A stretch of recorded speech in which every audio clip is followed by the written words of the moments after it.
Chazak Obaruch Rabotai, Besorot Tovot, excellente journée si Dieu veut, on est le 8 Tevet. Malgré que c'est une journée dure. Pourquoi dure? Parce qu'elle est citée déjà dans le Talmud, traité Megillah, dans la 9e page, et également le Shulchan Aruch, dans le Siman 680, que c'est une journée où les rabbins voulaient nous coller un jeûne.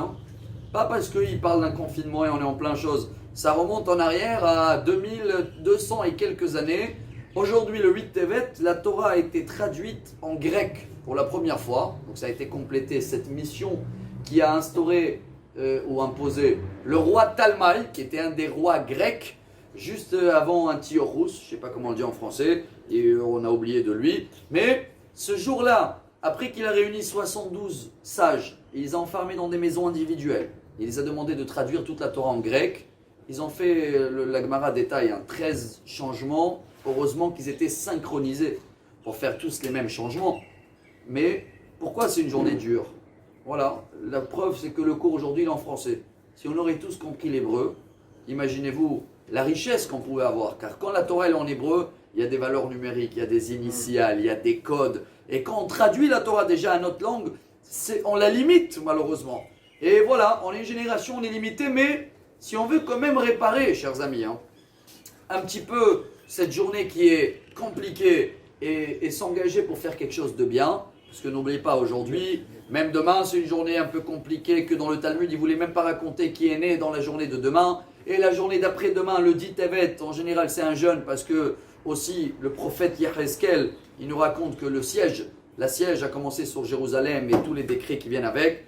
Si on veut bien réussir ces journées un peu dures et les rendre plus mous, alors sauf les engagements, le jeûne et l'étude, il y a peut-être un beau message aujourd'hui. 8e jour de Tevet, dans le 8e verset de Shirachirim au début. On chante tous les vendredis, pour ceux-là qui lisent. Imlo ted'ilach hayafa banashim. C'est ilach. C'est bien, il est tombé entre temps à la caméra, mais c'est pas grave, c'est justement parce qu'on a parlé de ça.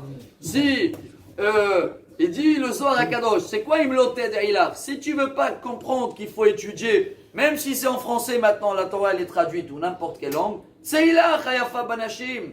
Ne cherche pas la beauté, il dit Dieu. Va suivre les moutons. C'est quoi les moutons? Toute la journée, ils pensent à quoi? À son confort, à manger, à bien dormir. Malheureusement, il y en a qui vivent comme des moutons tout le temps. Alors si on veut être à l'image de Dieu, comprendre le message d'aujourd'hui, malgré que la caméra elle est tombée, on a dit que c'est une journée un peu dure. Qu'est-ce qu'on doit faire? S'engager à étudier. Dès que Yaakov est arrivé en Égypte dans la paracha, qu'est-ce qu'il a fait? Il a envoyé Yehuda, Goshen Yehuda va m'ouvrir une yeshiva. Je veux qu'il y ait un endroit d'étude. Et les seuls qui n'ont pas été dans l'esclavage, c'est la tribu de Lévi, parce que à la place de se prendre la tête dans le physique, ils sont pris la tête dans l'étude. Alors si on s'engage à étudier dans ces journées-là un peu plus, aujourd'hui, demain, après-demain, bien sûr toute l'année ce sera mieux, alors on va les sentir bien mous, doux, et que ces journées-là vont devenir des journées de Tov, de Tevet. Excellente journée, bonne nouvelle, Amar Rabbi Elazar, Amar Rabbi Hanina.